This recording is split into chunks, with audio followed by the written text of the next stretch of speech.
Аз съм Крис с второто видео на Clash Royale и искам да се извиня, че не съм снимал от много време на Clash. Срещах трудности с снимането на видеята, тъй като преди снимах с една друга програма, която когато оставаха 60 секунди до края на битката ме банваше и реших да изтрия. После се чудех за някоя друга програма, тъй че не можах да намеря, примерно за iOS, защото аз съм с iPhone 5 и накрая намерих тази програма. Реших да снимам на Triviador Bulgarian и накрая не можах да сейвна видеото. Сега изтрих, изтеглих наново, да видим дали ще ми прави проблеми. Така е.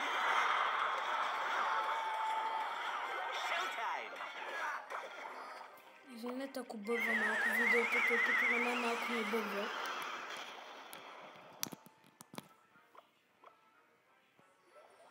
Между другото, приятели, искам да ви попитам нещо.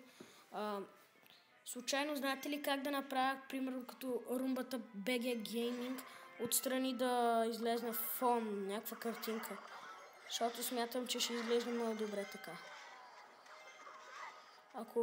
Ако кажете да, напишете в коментарите. Изобщо някаква програма за обработката, и като в смисъл да добавям музика, да си направя интро и така. И не забравяйте, че съм с iPhone. Кажете някаква програма, ако сте с Android, защото може ли да има пак за iOS.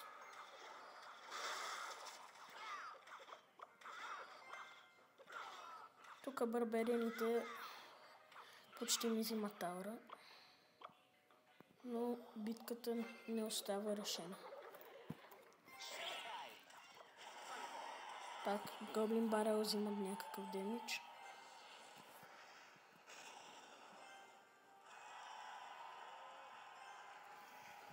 И ако останал малко време от един турнир, в който се включих, може да направя няколко батъла там.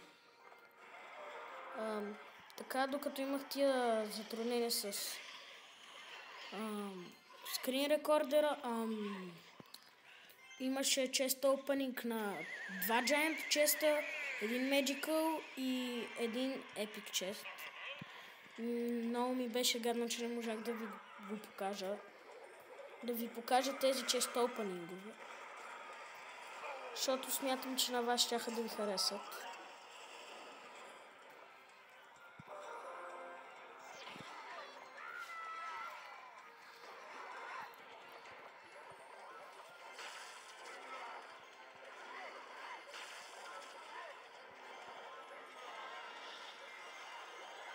И тук мисля, че ще ми вземе тара, но не. Явно.